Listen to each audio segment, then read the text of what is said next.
Hi, I'm Joe, And I'm Ricky. and this is the fourth episode of the Beer and Broadband podcast on season three. So I kind of messed that up a little bit, but I recovered. It should come out April 27th, 2020. And we're just going to jump right into it. So we've been talking about like working from home and all this other stuff. This is probably going to have some of that same stuff. But we're going to talk a little bit more about like just some things that I was interested in and something that I brewed this episode. So it'll be a little bit different. But if you haven't cleansed your palates with a nice sip of coffee, you should probably do that. I'm gonna do that right now. Yep, I drank through some water. I'm pretty good. Yep. Cleanse your palate. Now I brewed some wine. I got this recipe from City Steading Brews. They make a wine where it's just grape juice and sugar and some bread yeast. And I've made that by the recipe, and then I changed it the first time the first 1 gallon that I made. I didn't have any bread yeast, so I just threw some Red Star champagne yeast in there. I haven't let Ricky try it yet. I'm interested to see what he thinks. So, wife made the label for this. It's called Bradley Brew Works Sweet Red Wine, but it's 12.9 ABV. I bottled it on February 7th, 2020. So it's had about 2 months to almost to the day to kind of mellow. And it was much harsher when I first put it in. hmm So what do you think? It's really not bad. It's it's got a sweetness that I'm just not a huge fan of the type of sweetness to it. Like there's something about it. It's still got a lot of the juice flavor, Mm-hmm. which I know is maybe that's a hard way to even think about it. I guess maybe because it had the extra sugar was just in this like Maltrix or something, right? Like Yeah, it was it's just just like corn some sugar. table sugar. It's just table. Okay, so it's just like table sugar. Yeah, I wonder if that left more of the other like juice properties behind. It's certainly not bad. I mean, I'm drinking it. I'm probably going to finish my glass of it. So you had this at 10% using bread yeast, hmm and I had added a couple of things to it to in secondary to make like some grapes to it in hmm secondary to make it, or not grapes, raisins Yeah. to it in secondary to make it have like a different mouthfeel. Thinking back on that, I know you probably don't remember exactly how it tastes, but thinking back on how that tasted versus this, because we had talked about like hmm 10% ABV may kind of be the sweet spot for stuff like this. Do you still think that, or do you think like, oh yeah, like 2 months in, this is pretty smooth. It's not Well, bad. yeah. I guess on that argument, I think it at 12%, it was probably too harsh to super enjoy right then. But 2 months of aging is pretty good for a wine. I mean, there's ones that go a lot longer than obviously like commercially. But when you think about the average like $8 or $10 bottle of table wine, most of them do not age for very long. 2 months is a good spot for that. I think this with the 2 month wait is really good. Um, I do remember though that other one. He sent me home with a bottle of that one. I had some problems with the yeast, kind of like I did with the cider, and I think you said this was the Red Star. I like Yeah. the cleanness of this one. You don't have really those off flavors in this batch. I want this with some of that raisin in it. I really liked the raisins in the one with the So Welshmans because it I gave it a really good like secondary flavor.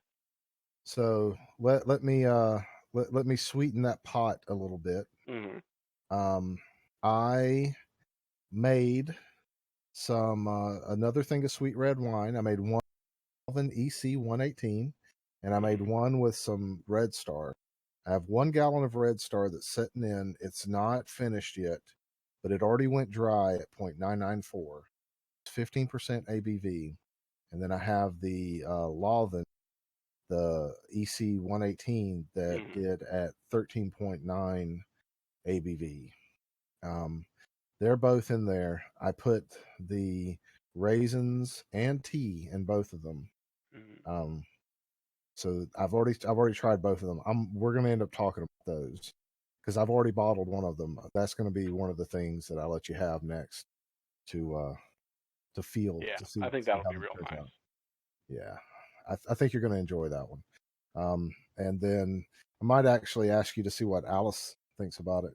See if that's any good or not. Mm, Because I don't know. I mean, like I'm kind of torn. This is like a very sippable, drink. It's not. it Um, is, yeah, it's not that bad. Just a it's little not bit of bad. bitterness from the Yeah. tannin of the grapes. Nothing too harsh. Well, I think that little bit of bitterness is just it's just the way that grape juice generally tastes. If it didn't have the sweetness in it, Well, if it yeah, because yeah. it's The, pretty much went the dry. tannins from the red grape still sits around in it. That's where wine gets most of its tannins. It's just from the grape skin itself. So you're 100% right. Just like with apple juice, because it doesn't have any tannins in it. If you take all the sugar out, it's just super acidic. Yeah, Whereas grapes are acidic but also bitter. exactly. That but like the tannins and things that you normally want, it doesn't have any of that in it. And that's what kind of the tea and the raisins bring to it in primary and secondary. It ended up being I'm really excited about how this is going to end up being. Um, you know, so um, yeah, I even I think that I've hit my when I want to make homemade wine. This is the because it's like cheap. It's like you get yourself a gallon of just grape juice and you make it with it. It's not hard to do. And Mhm. putting this up against some of the other wines that I like to drink, this is a pretty decent. I mean, if you put this up to like other red wines, it's not as good as um some of the bourbon barrel aged wines that I've Mhm. had in the past, but it's definitely up there with like $10 wines. It's not, and it definitely costs less than that to make per bottle. It's like Oh yeah, a dollar per bottle or something like that. It's not hard to make it. yeah. That's kind of the fun thing of homebrew is you can make something really tuned in to your particular taste in alcohol, and it's cents on the dollar. I mean, like it's pretty average if you're buying the cheap stuff. If you're buying like regular table wine bottles or regular store cider. It's like 20 cents to the dollar to make it yourself. Maybe not even Yeah, that much, depending on what you put into it. I made 6.5 gallons of that wine for a $50 investment, maybe. yeah. That's starting to hit that for the price per one, 750 milliliter bottle is what I'm getting per gallon. Well, It's a I huge mean return. that's roughly four 750 milliliter bottles per gallon. Yeah, And so you got four times six is 20 24 20 roughly 26 bottles of wine out of that. yeah, Um, that's a pretty good return on investment there. If you spent $50, that'd be $50 for basically 1 gallon of that wine yeah. if you're You buying know, it in the store, you roughly. get a real good return, and most of the time, it's pretty easy. Yeah, I mean, as long as you've got the time to wait, you've saved in money buying alcohol what you spend on equipment in just your first batch or two, and then you're just riding cheap alcohol from there. but I mean, and this doesn't go everywhere for this stuff, but I think I could make 5 gallons of this wine for less than what you made with all the ingredients for like $30. Yeah, You I mean know, that's probably true because I bought a lot of juice and then also a big thing of commercial concentrate. So I'd absolutely agree. Like this like apple cider I make is a lot cheaper than the wine, but even with like you're buying everything at a premium, you can still make out like a bandit. yeah, yeah, you do. And this stuff, this is not the final form. This is just what and this was the first thing I did. So I was like, I didn't think about like, oh, this isn't going to brew anymore because it's at 13%, and the yeast tolerance is somewhere around 18%, but there's not enough sugar to go much higher than 13% in this, and stuff like that. So it actually Hmm. went dry. So like I put it in the fridge because I was worried about it being exploding and stuff like that. But I didn't have to. You know, so this actually ended up being pretty awesome. I'm pretty happy with it. It's the wine is super. I should have been making wine since I was an adult. Basically, is what I'm saying. um, but so let's talk about Amazon Fresh versus. Well, is there anything else you want to say about making red wine? Now, I just encourage more people to do it. It's so easy to do for what good product to get. Yeah, absolutely. So let's talk about fresh versus shipped versus Harris Teeter delivery. Have you tried any of these things like Walmart's delivery or any of this stuff? We've done Harris Teeter's delivery a couple times when we're sick. We pretty regularly use fresh. I haven't. I know there was another one on the docket that I hadn't tried. Um, but yeah, Shipped is the I've tried one it. that Target Yeah, uses. that one. Yeah, but no, I've tried a couple of the different delivery services. Used Instacart quite a few times. Again, generally when we're sick, when we can't go out to the stores ourselves. So I've been using Amazon Fresh pretty Hmm. regularly since it rolled out here. It's like, $5 and you get to pay a tip. So it adds like maybe 10 or $20 to your grocery bill. But like if I'm sick or um quarantined or something like that, Hmm. it's perfect. It's Oh like yeah, awesome. yeah. The so eh, there's a part of me that's like, oh, I don't want people going on there and like hoarding, and stuff like that. So I'm not encouraging anybody to go out and hoard things or do something that's going to deprive other people of stuff. And definitely since the quarantine, there's been like some hard times getting certain items like certain meats and stuff like that. Hmm. But for the most part, we have gotten 90% of our groceries, just like every 2 weeks, we just make a fresh order and we get like, some rice and some beans and some veggies and they pick up the stuff that we ask them to and they're really good at shopping. And I tried that with like Walmart and Hmm. Walmart sucked. Like their stuff really sucked. Shipped was great. It was just like an extra 30 or $40 per like grocery thing, and so that Hmm. was a little too much extra to pay. But if they lowered the price a little bit with shipped, where it was like $5, Yeah. and then on top of it, you paid your person a tip. I would totally be down with doing shipped. Shipped is great. Fresh has been great. And I've been doing Harris Teeter pickup, but they Hmm. just rolled out delivery, and that was awesome. Harris Teeter delivery, awesome when you can get it. So Yeah. Oh, did they just do it now at your store? yeah. Oh, interesting.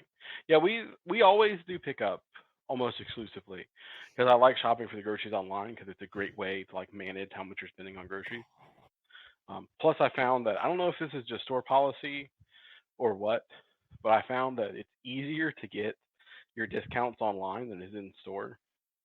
An Huh. example I'll give to that is like you walk down. Let's say we don't generally drink soda, but it's the best example I can think of because it happened to us, and we had to go take a bunch of stuff back. It was like a buy five for like it was like buy two get three free, I think is what it was. So you could get five of them, but it only cost as much for two of them. And they jack the prices up when they do that, so it wasn't truly the price of two, but it was still a really good sale. So we grabbed our, you know, five Coke products. It went up, and it wouldn't scan through. And they're like, no, see, you got to get five of the same thing. You got to get like five of the same flavor, which Hmm. took me back because I've never had that problem online. I don't know if it's because the complexity of programming a special like that in, they just give it to you anyway when you do it online. But it absolutely, when we were at the register in the store, it did not scan how it always does online. So there's my life hack. It's cheaper to get Harris Teeter groceries online than it is in person. But yeah, our we've always shopped online, and I guess the one near us, 'cause we didn't really do the delivery down here into Cary. It's always had the delivery, and we've used it maybe 5 or 6 times. Any time that one of us is sick enough that we kind of don't want to go to the store, or we don't want to worry about getting somebody else sick if there's something contagious, we'll just have it delivered. And yeah, they most of the time do a really great job. I've only had like one or two bad experiences with the shopping online. So I've had bad experiences. I've had like 4 or 5 in the past 6 or 7 months, and I think we've talked about this before. that we decided to start doing some shopping online, and we'd let you know how Mhm. that turned out. But in the current climate, like, I can't say enough about being able to do that. I mean, yeah, we've got our own small garden. We're doing stuff where we're growing things at home, and we're, even some of the things that we buy, we're replanting so that we can, grow a new head of, or, you know, not lettuce, but I mean, we've replanted Mhm. some lettuce and stuff like that. We've got things that you should see our parsley bush. It's huge. It's the biggest parsley bush I've ever seen. It's just gigantic. It's like 4 foot tall. Mhm. But it's just like uh, it makes it so much easier to do stuff. I mean, really, Amazon's not my favorite company in the world. They got some bad corporate practices sometimes, but in this case, they're really saving the patook on being able to like do stuff to keep yourself quarantined. So I'm pretty happy with it so far. Maybe by the end of all this, I'll be tired of it, but I haven't grown tired of it in the last like 4 or 5 months. So I don't think I will. Yeah, no, It's it's my super favorite nice thing. just to be Yeah. delivery is one thing. It does cost a bit more, but during the current climate, definitely worth it. But just being the shopping online part is great. You occasionally get the bad thing. The only thing I ever complain about with Harris Teeter, at least my local one, is that sometimes all of your meats will like expire in the next 2 or 3 days. Like they get you the stuff that's not going to last too long. It's like, well, I was buying for a week, so I'm going to have to immediately freeze some of this. But most of the time, it's pretty legit. Instacart's kind of the same way. I'm not sure if you've used Instacart too much. Never used Instacart. Instacart, I like. I think it's a little bit more expensive. It's harder to say because it's not just we're going to put a delivery fee on it. All it's kind of almost like how Grubhub is, where like all the items themselves are a little bit more expensive by a certain percentage, and they shave some of that off. But they do a ton of stuff. It's more of a like Instacart is everywhere, and you've got like Instacart drivers who will you're essentially placing your grocery order online, and they do the pickup for you, and Oh, then drive it out to you. So like our local Costco does it. A bunch of different stores do it. yeah, they've got. So I'm looking at Petco, BJ's, Lowe's, the Fresh Market, the Restaurant Depot, Target, CVS, Costco, Total Wine and More, Sprouts, Food Lion, Aldi, Walgreens, Yeah, Sam's it's a lot Club. of I places. think this is how I'm going to get some brews that I've been wanting to get from Total Wine, but I don't want to go in the store for a bit. So Hmm. yeah, gonna Yeah, do this. This is awesome. yeah, it's a good one. We've used that a couple times. We'll use Harris Teeter's direct one if we just need like regular groceries. But if we need anything we can't get at Harris Teeter, we always use like Instacart. And I like to use Amazon Fresh for it has a lot of specialty items. Yeah. Like again, I buy a lot of things in bulk. If you want to get like beans or especially lentils in bulk, they sell them on Fresh, but it's really hard to find them anywhere else for a decent price. Hmm. So a lot of times, even with the delivery free, your fresh order would be cheaper than if you went out and bought comparatively at your local places because you can get them in larger quantities. That yeah, I agree. I think it's um for me. So like if as I go through the week, I can just like get on my phone, and as I see, oh, I've run out of this, I can just drop it in my cart Hmm. at Harris Teeter or Amazon or service I'm using, and then like when it comes to the time for me to check out, I can just say, okay, time to check out. This is the day I want you to deliver it. Boom, boom, boom. I put it in. I'm good. I'm good to go. Makes me pretty happy. So, Yeah. um, I think though the thing that frustrates me with those services is that there's only so many slots available, and people are so panicked about the current climate, they'll just like grab that stuff up, and it kind of Oh yeah. overwhelms the Yeah. system. So I wish that they were a little bit more robust, but I understand. I mean, they've only been out for like 6 months. It's fortunate that they did exist, but like some of these things haven't been around for a long time. Yeah, that's true. I know like a lot of them are just at whatever is like the participating store. Like I've had Harris Teeter delivery for a while, but I know, and I think it's in response to Instacart. There's a lot of grocery stores are trying to do their own delivery service. Yeah. because it's cheaper for them. But we'll see. It's again, it's the like almost like Uber versus cab driver. Like Instacart is the big boy, and everybody else is trying to catch up. I generally try and support the smaller people, but when the smaller people are also giant corporations, like I don't know if I feel bad for Walmart that if I need something from Walmart, I'm using Instacart to get it as opposed to their own delivery service. Yeah, I don't feel bad about that at all, especially since Walmart's delivery service is so bad. Don't use it. Don't ever use it. I've used it like 4 or 5 times. It is so bad. And if you're a person who's like, "Oh, I use Walmart's service," try one of these other services. They're not that much more expensive. They're actually ended up being cheaper. Yeah, Fresh and Harris Teeter, the actual cost for it. The items there aren't necessarily as cheap as they are at Walmart, but Walmart stuff so bad, especially getting meat and produce from there was so bad that I was yeah, just like, it's a no, little rough. I'm never doing that again. I'll admit we've got as far as Walmarts go, it's a fairly good Walmart. We've got one, but we generally don't go to it. What it does have though, which we stocked up on before we went quarantine, it's got a really good Latin section that is hard to reproduce in a lot of the other local stores here. Hmm. So like, my wife being Puerto Rican, she likes to cook a lot of Latin dishes, and that's like the only place you can find that has ingredients. So we stocked up on some things. Oh, interesting. We haven't had a problem with finding because with the two girls taken care of right now, they're from Mm, Honduras, and they've wanted to cook, and we've made a couple of dishes that are Honduran, and they're or did I say that right? Honduran, right? under. I, That's a good question. if I got that wrong, I'm sorry. I didn't mean to get that. I just showing my ignorance on certain cultures. But whatever the correct word is, they were from Honduras dishes, and they were really great. They were tacos and enchiladas and things like that. And we found all the stuff that we needed to either at Harris Teeter or Fresh around here. I think we had to go to get one thing from Food Line, but we haven't had to go to Walmart for any of that stuff around here. Yeah. So that's Well, we don't. I'm interesting. not sure we've checked fresh for it, so it might be on fresh, but it's definitely not in our local standard grocery stores. Hmm, Like interesting. particular sauces, or like we don't like to make our own empanada dough, so they make like empanada discs of like a very particular size. Hmm. Neat. So I'm going to change the subject. It does have to do with being online. Hmm. So you see it here, and we kind of alluded to it in one of our other episodes. There are a bunch of ISPs who they've started removing their data caps Hmm. when people have started having to work from home because of this crisis.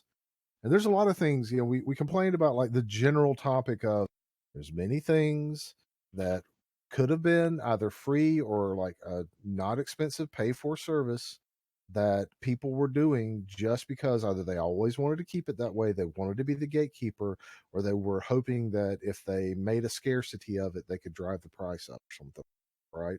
Hmm. This is a perfect example of that. Why do you need a data cap?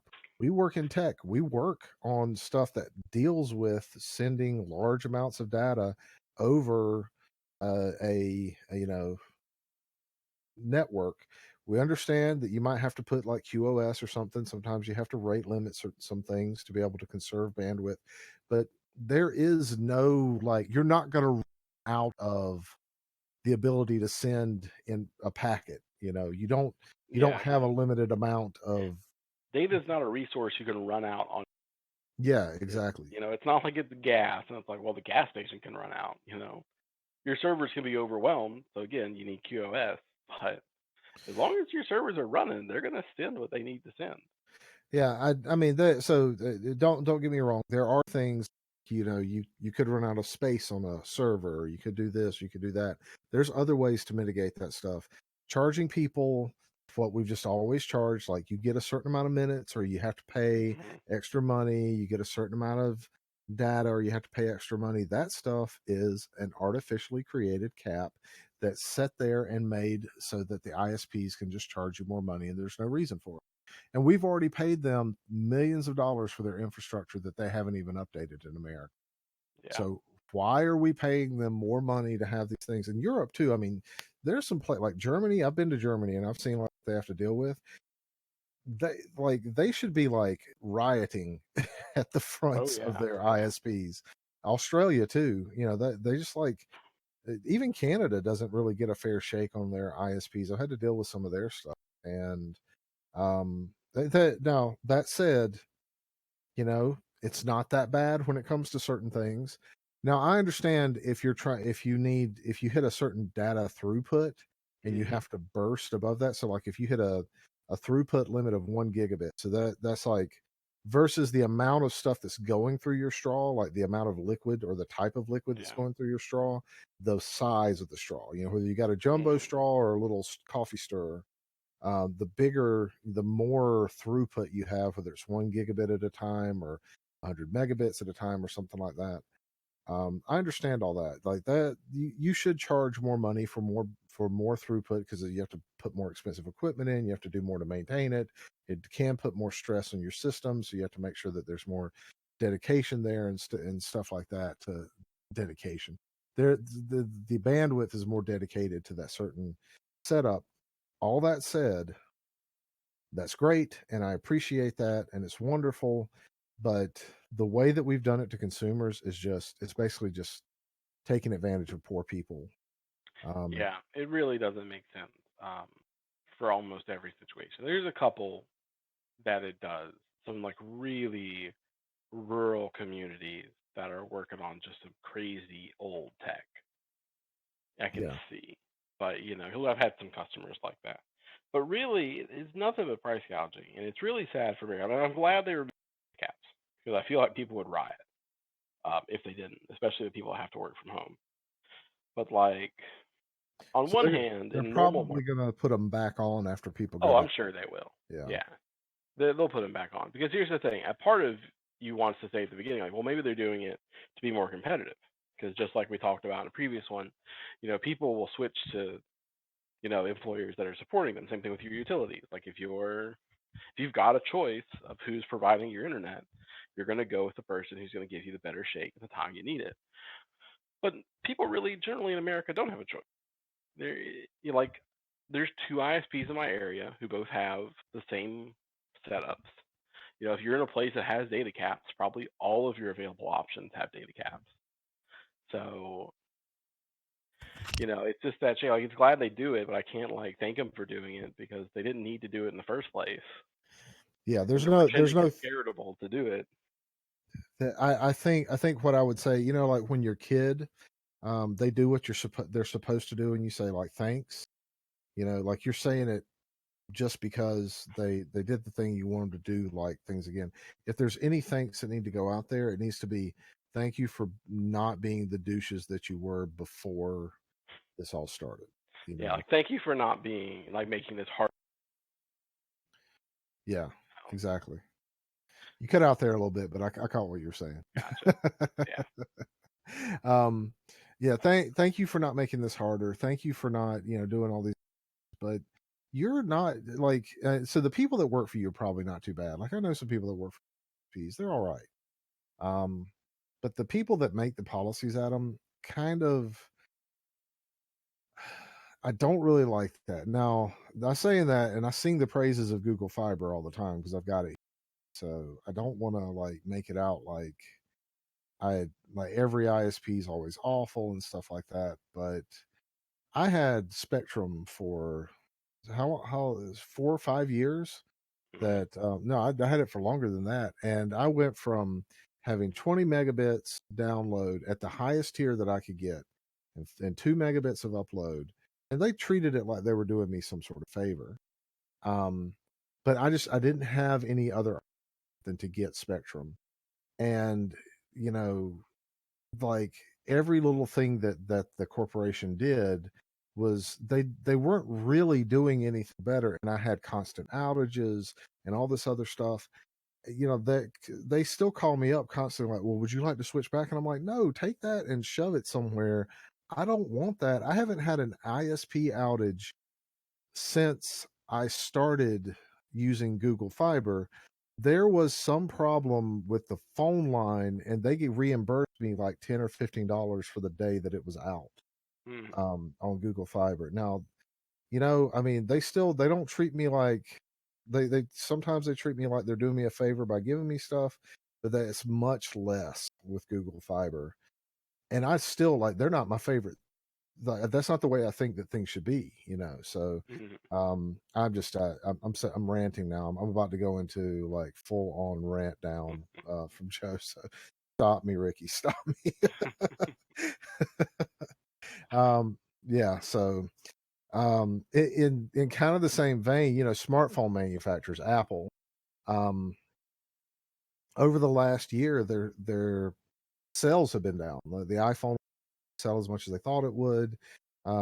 Galaxy phones are not selling as much, and Mhm. people like with the quarantines and stuff, people have not been like rushing out to buy new stuff. That some people have bought like the new iPad and stuff, um, but that's not really been people's focus over the last quarter, and like their sales show. Their smartphone sales and tablet sales have been way down in the last quarter.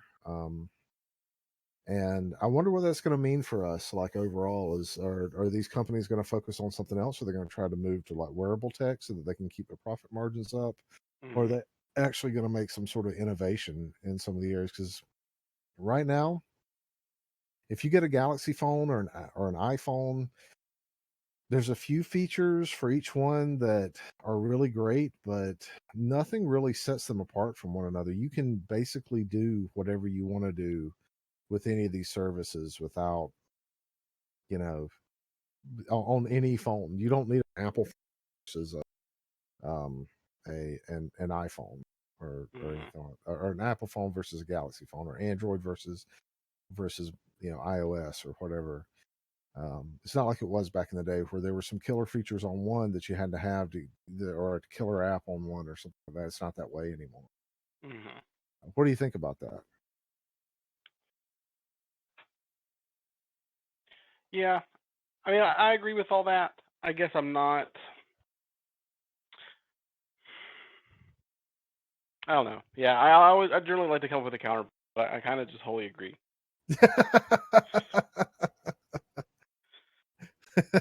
I do my best to keep it interesting, but it is what it is. You're speaking the truth. Yeah, I am.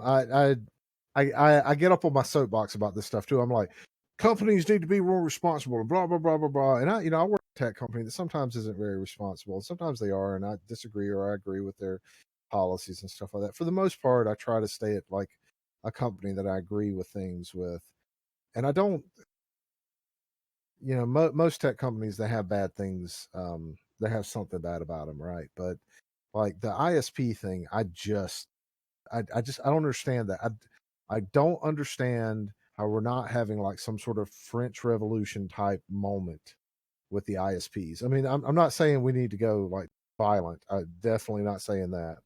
But I mean, there's other ways that you can be like, make that like we have some things in politics right now that we're talking about that are dumb, compared to like health issues, Mhm. basic human needs for certain things, and common services that every human being should have. And these are things that like electricity, heat, shelter. We're in the 20th century. We should be kind of past needing to starve to death on a street corner in a first world country. um Basically we should be at a point to where we're taking care of our people and making sure that they're able to thrive and things like that. And in order to do that, the ability to communicate with one another is super paramount.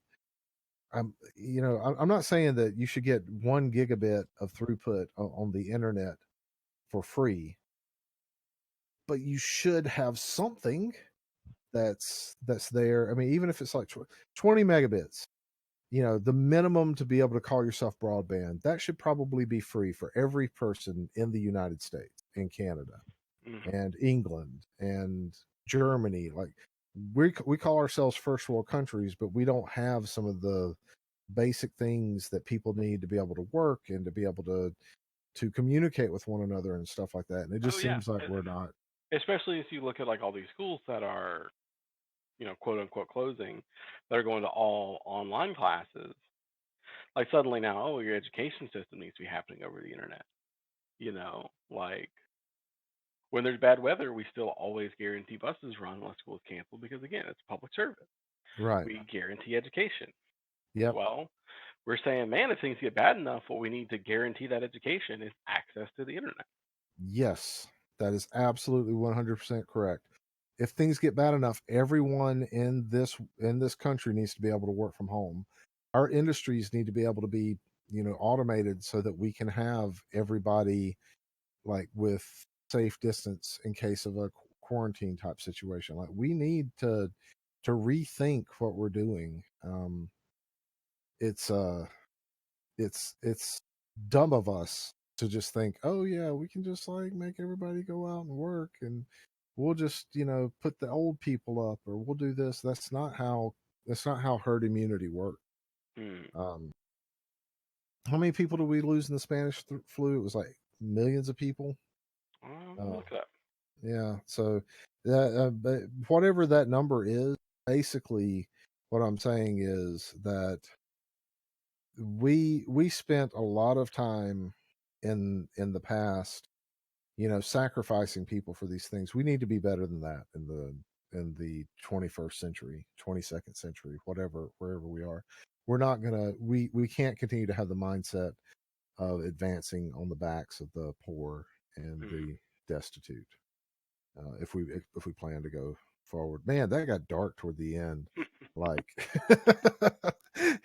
there I go, getting on my soapbox. iPhone sales are down, therefore we need to treat people better. Um, that's my thing. So do you have anything else you want to say about that? No, I think we covered it all pretty well. Okay. Well, then I want to say thank you. I think every episode we've said thank you to the people that are out there making sure that they're taking care of us all. I want to say it again. The first responders, police officers, thank you so much for the work that you do. Firefighters and EMS workers and doctors and nurses, thank you so much for all the work that you do. We really appreciate that. The people that are working on vaccines, scientists and engineers that are out there that are building solutions to be able to help us to continue to do the things that we're doing. Thank you very much for that. All the people that are working on the folding at home teams and giving to that, thank you for that. The people that are cleaning stuff, whether you're janitors or you're garbage collection or whatever you're doing, you are making it so that we stay healthy and safe in America and Canada and England and Europe and wherever else in the world. Thank you so much. And you know, I thank the people that are working at retail, at grocery and Amazon and everything like that. You guys are heroes. So thank you so much. If it seems like we're just consuming and we're not being grateful, there's at least some people that are. Yeah. Thank you very much. Other than that, this is episode 4 of season 3 of the Beer and Broadband podcast. We are going to keep on going for probably 10 or 11 episodes. I don't know how many we're going to do this spring season. So we're about getting pretty close to halfway through. So thank you for listening, and we'll be back next week. We'll talk to you later. Bye. Have a good one.